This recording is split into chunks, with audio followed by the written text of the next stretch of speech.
I'm Dr. Kimberly Manning. And this is Dr. Ashley McMullen. And you're listening to the Human Doctor Podcast, where we explore the human side of medicine, along with teaching, living, learning, and all things in between. Using the power of storytelling, conversation, and connectedness. Hey, we're two dope academic internal medicine doctors, but we ain't your doctors. So if you perceive anything we say here as medical advice, no, it ain't that. Also, the things we say, they only reflect our brilliant Black woman magic mind and not our employers. You could have been anywhere, y'all, but you chose to be here with us, and we appreciate you. Let's go. We keep saying we're going to try to just get started and not keep talking to each other. I know, girl. We said that from the jump. It's like, all right, we're going to get in this. We're going to get right to it. Okay, but let me tell you this. Yes, 20 minutes later. I know, right? But we made it. We made it here. We made it. We made it. So how you doing? I'm good. I'm quite good. I'm going to say like 4.9 type of good. 4.9? Wow. You just want to leave a little room for cream? Exactly. I'm here for it. I think I'm a smooth like 4.6. It's not low. It's not bad. I still have to chart. I left work without having signed all my charts yet. I'm on the hospital service right now. Mm-hmm. And I always am annoyed with myself when I like leave work for myself to do at home. I know that feeling. Yes. And then I have to also fill out the forms for the people that I interview for residency interviews today. Ooh. And I'm always telling myself, why are you doing residency interviews while you are on the hospital service? Why not be like the other people who block their schedule and don't do residency interviews? Yes. But you know what I say to myself? What if this is the day that somebody that could come to Emory would not have come had they not met me? Okay. Which is like so corny because I mean, but it's real. These folks ain't picking a program because of that. You know. Okay. Feel free, if you are out there and you are at Emory because of Dr. Kimberly Manning, please inbox me because I know y'all exist. Low key, like I really tell myself that because I'm like, nothing about me doing this today is convenient. Like each interview is a 30-minute block and I do 3 interviews. So I'm like, I do not have an hour and a half in the middle of a day when I'm on service, but yet here we are. Yeah. It seems like you enjoy it. You know, it's like a lot of things that I enjoy. It's just very love, hate. It's like push, pull. I love it when I'm like at the very end of it and think, oh, that was really great. I'm better for having met those 3 people. But then, like when I'm rounding and I'm like, I gotta be done by 11:30 so that I can get across the street and blah, blah, blah. Mm-hmm. You know, it's just. It is a lot. So much is a lot, man, you know, but life is good. True story. I had a rough work week last week. And so I went in to the weekend with a lot of heaviness.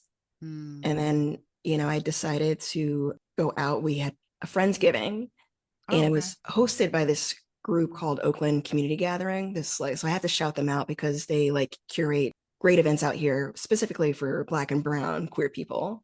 Okay. And we had that on Saturday. And it doubled as, a birthday celebration, including yours truly.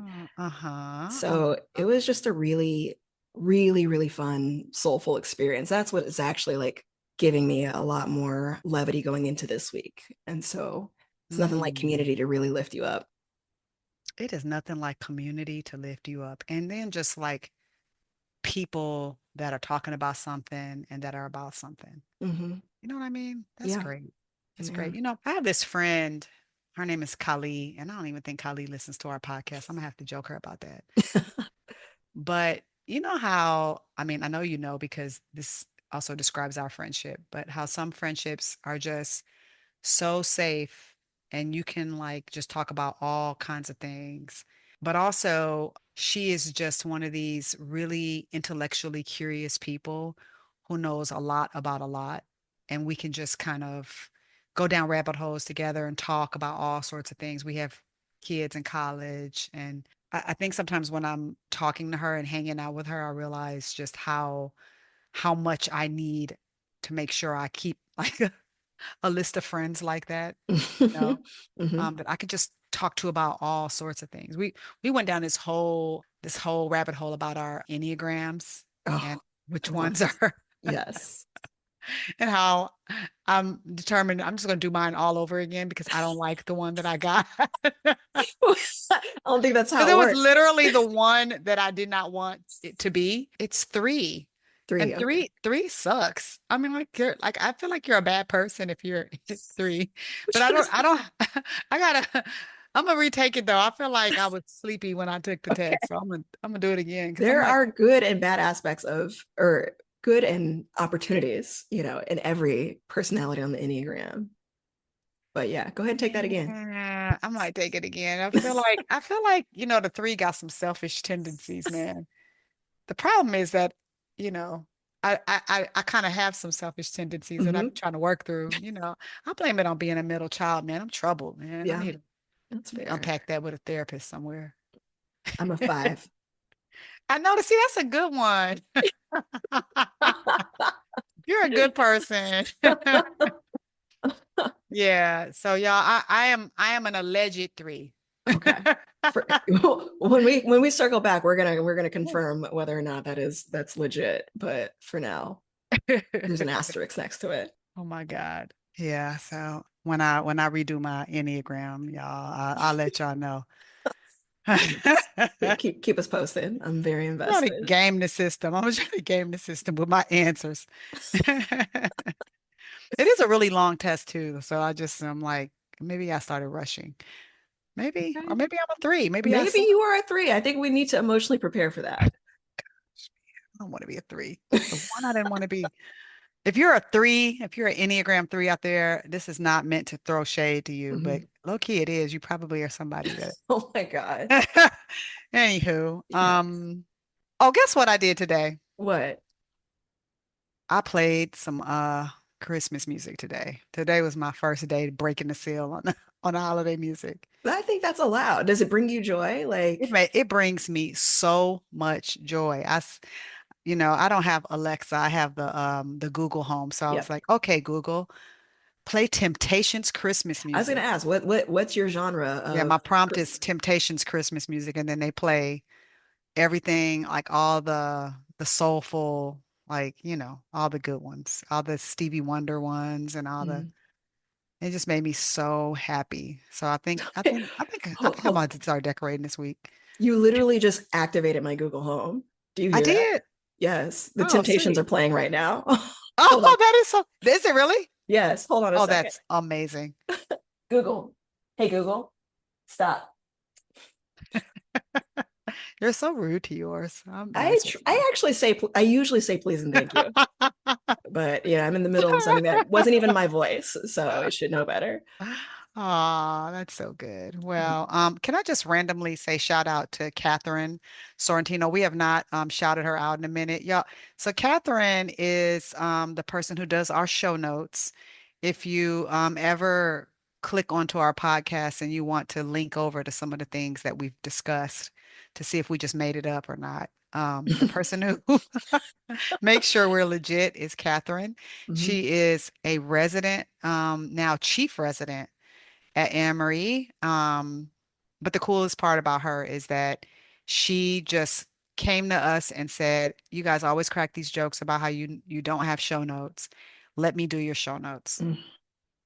And she still is keeping up with I them. know, man. She be finding stuff too. I'm She just like, sure dang. do. Yes, yes. Did you see she found the scorpion? Yes, yes. I was just like, oh my God, The size Catherine. of scorpion and venom. I was like, come on, Catherine, do what you do. I know, man. Yeah, so that's what's up.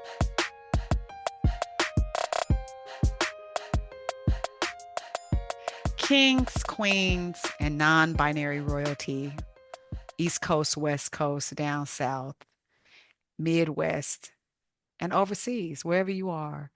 Um, I know you have been waiting for this moment, and the moment has come for me to sit back, So unfair. Enneagram 3, maybe, Mhm. and for you to hear from the wonderful Enneagram 5, puff on top of her head, having strong biceps and deltoids, running, getting ready to run a marathon lady Mhm. herself, Ashley McMullen. Mm.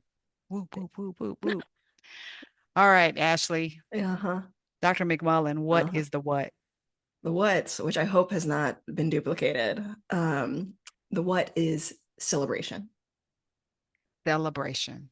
I Mhm. have no idea if we've ever used that. Jolie would know, Mhm. but I will check with our executive producer to see if we can do that. The executive producer is you, which means yes, we can do whatever we want to. Yeah, I'll decide on the back end whether I veto this episode. All right, there we Yeah, go. but for All now, right, it's celebration. all right, I'm here for it. Let's go. Yeah. Well, I was thinking about this because, it is my birthday month. I will And be it is. turning a certain age in less than 2 weeks. Mm-hmm. Yeah. And I know that in the past, we've talked about, or you've mentioned to me, kind of this concept of like letting yourself be celebrated. Mm. And that's been resonating with me, particularly of late. Especially like I said, this weekend, kind of the community gathering. It's nice to be celebrated. Mm. And I was thinking back to birthdays past, and I was considering like how I used to celebrate before compared to more recently. So I Mm-hmm. want to talk a little bit about that Okay. and bring you into a space around my 32nd birthday. Okay. So this was a couple years ago, and I remember this birthday vividly because it was actually one of my hardest, Okay. or I would say probably the hardest. So I've actually never really had an issue being celebrated on my birthday. In fact, I would consider myself very blessed because my birthday tends to be around Thanksgiving. A lot of Mm-hmm. times I'm Mm-hmm. around family and it's already kind of a celebratory mood. And my family has always taken the initiative to kind of make sure to save some space around that holiday to celebrate me. So I had a lot of great gatherings with like friends, families, dinners, surprises. Like it's always been pretty good. Around kind of end of residency chief year, I was dating someone, and I remember them saying how much they really had a hard time on their birthday. Hmm. And that was just such a kind of a strange concept to me at that time because I'm just like, birthdays are great. Like, why would you be sad on your birthday? And between the two of us, when we were together, we went all out for each other's birthdays. Like it was a good experience. And then we ended up splitting up, and that was a really hard breakup for me. So maybe 2 months after that, it was coming up on my 32nd birthday, and I was still kind of grieving that loss. And so I knew that I definitely wanted to be home, not just for Thanksgiving, but actually on my birthday that year. And so I went home. We did a little celebration on Thanksgiving. But then on my actual birthday, I was like texting my family and friends because I was just like, hey, Queen and Slim is coming out, that movie, Mm. which is still one of Mm-hmm. my favorites. Mm-hmm. And I don't go to the theaters that much, but like when I'm really trying to see something, like I'm trying to go to the theater. Mm. And so I was like hitting up my friends and family, and my birthday was during the weekday. Like it was after the holiday. So like people had to work and like take care Mm-hmm. of their kids. And so hitting everybody up, nobody can go, like nobody can join Mm. me. And I was realizing in the moment, it's just like, oh my God, I'm here, but I'm gonna end up spending my birthday alone. Like nobody can hang out. And so I ended up going to the movie by myself. Mm. And at that point, I was, still a little feeling some type of way about being in the movies alone. And it was a premiere. So like everybody there was a lot of people there. And so I saw the movie, loved the movie, then like went to my car afterwards, like feeling all sorry for myself and just started crying. Mm.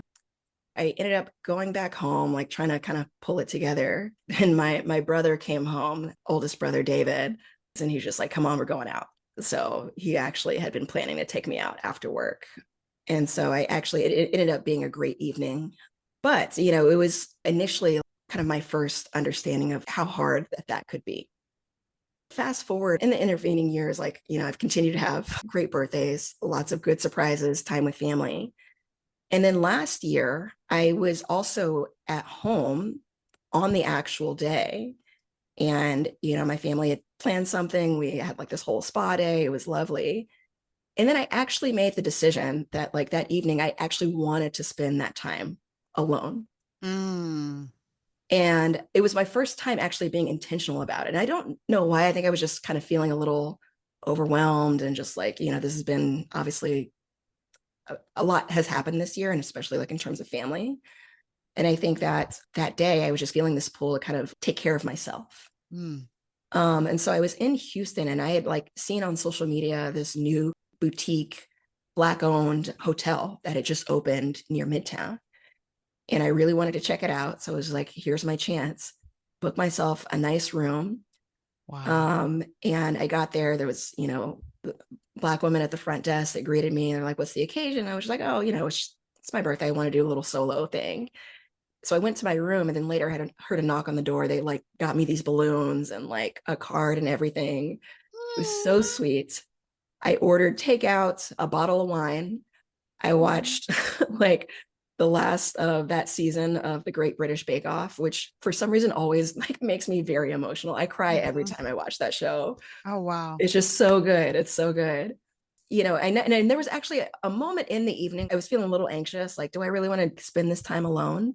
But as I let myself just kind of sit and like celebrate myself in the way that I wanted to, it actually is like one of my best birthdays, one of my favorites. And this year, this will actually be the first time I'm not going home for Thanksgiving.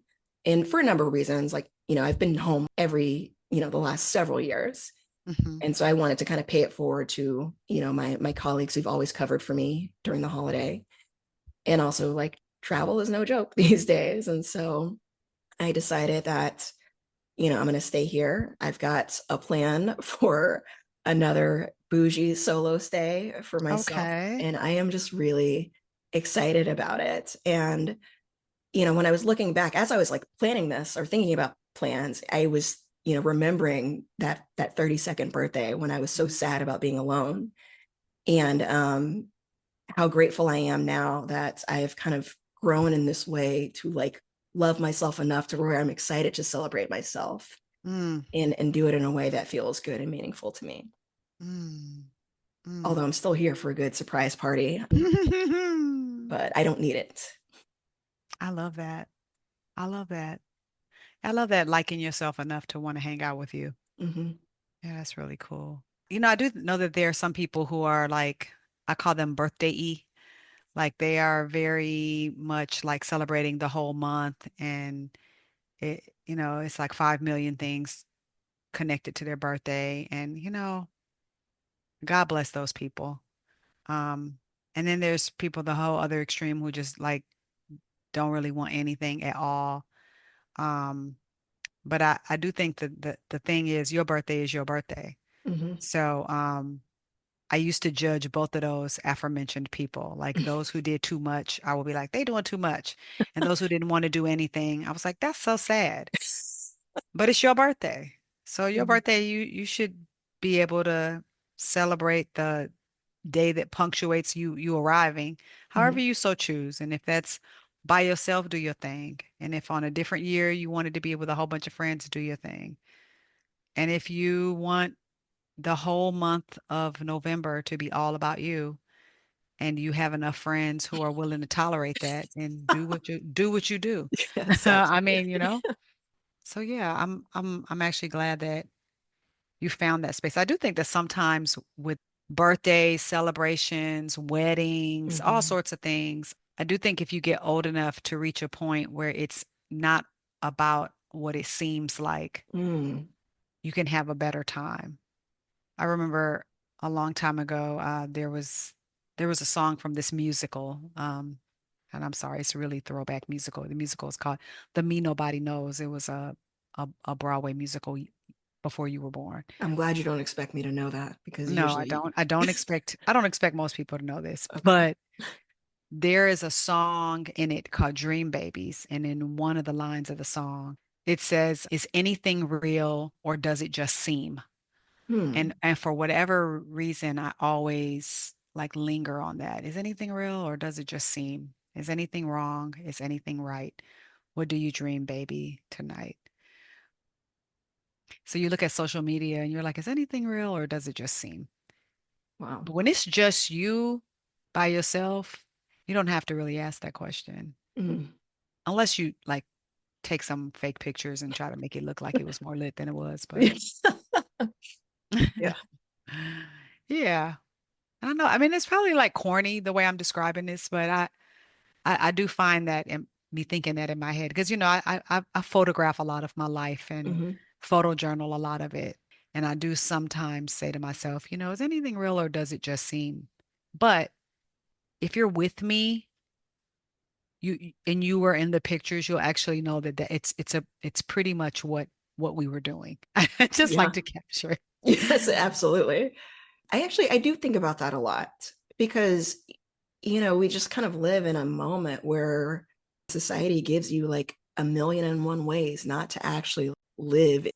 Everything can kind of be curated and, capture what it seems, I guess, to borrow from that phrase. But it takes intention now to really like lean into an experience and like all the emotions and all the sensations and appreciate it for what it is, whether you choose to convey that to the world or not.